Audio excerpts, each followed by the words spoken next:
Okay, let's talk about product returns. Now, typically in e-commerce, when you receive a returned product, it's not a good thing because you will have to refund the customer. You have to often pay for shipping cost at least one way. And if the item is damaged or used, it can be difficult to sell that to another customer. So often, customer returns are really just something that have to be baked into your business model as something that as an e-commerce brand, you have to deal with. However, some brands can maximize the value out of these customer returns if you know how to position it and how to be creative with those returned items. So let's talk through 4 different ways that you can use customer returns as a way to benefit your business. Now, this assumes that you cannot take the product and repackage it for other customers. If you can do that, sure, then you can just repurpose it and resell that item.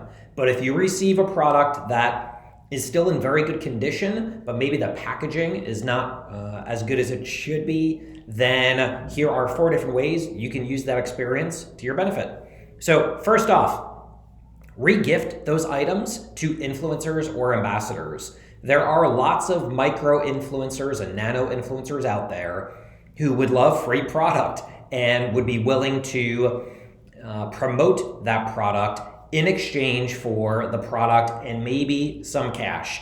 Now, the days of just sending free gifts to influencers and expecting them to post content, typically they're asking for some compensation at this point, but at least you won't have to send a completely new product. You can repackage the product that you do have and build a nice package around it that is custom for that influencer. You can write a thank you note. You can include it in a specific gift bag so it looks more personal. And this way, if the product packaging is damaged, you can take the product out of that package, send it to the influencer, maybe negotiate a price for them. But this way, you're not out of that product itself, and you can repurpose it as a way to get more promotion for your brand. So that's the first tip. Second tip, you can use that product and think of the same way where you can place it in a gift bag with maybe a thank you note, and you can gift it to a customer as a surprise. So if you have a customer order that, let's say, is a pretty high average order value, or it's a repeat purchasing customer who often purchases from your store, give them something free. Why not? Every now and again, it can be a really nice way to kind of thank a customer for being a fan, and also they'll be more likely to talk about your store if you're giving them something to talk about. So that's the second tip. Third tip, when people return your products, ask them if they would be a future product tester as you roll out new products. And here's why. When people return products, that means they kind of have a discerning eye, and they're going to be a little bit harder to please than people who don't return products. That's just the nature of it. So when you get a return product from somebody, if you can open up a conversation with them and say, hey, we're sorry this product didn't work out for you. As we iterate our products down the road and make them better, would you be willing to test them out? And if you establish that relationship with enough people, well, as you're going through product development for the next phase of your product, or as you're rolling out new products, you can get that to those people first, and they will give you very raw, honest feedback that you can use to make your products even better over time.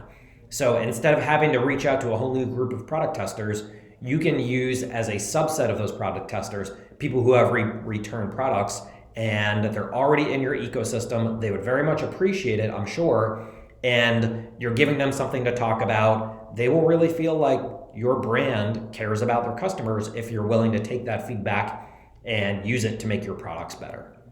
So that's the third tip. And the fourth tip is when you get product returns for reasons that don't really align with how your product was supposed to be used, then you want to feed that back into the front end of your marketing so that other customers who might have used your product in that way, they won't buy, which means you'll have a lower return rate over time. So what do I mean by that? Let's say if you're selling t-shirts and you don't sell, you sell t-shirts, but you don't sell, let's say, to oversized people. And maybe your t-shirts fit a little bit snugger than most, let's just say, right? And if the biggest you have is an XL, but typically when people purchase that item, it just fits too small for them and you're getting a lot of returns because of that. Well, take that feedback and promote it on your site and in your social, where you can say, hey, just so you know, these are our sizes. They typically run small. So if you're a little bit larger, if XL would normally fit you, ours won't. So don't buy this product. And you want to say that in a nicer way, but you want to be direct so that you don't have people purchasing products. They expect one thing, they're getting something else.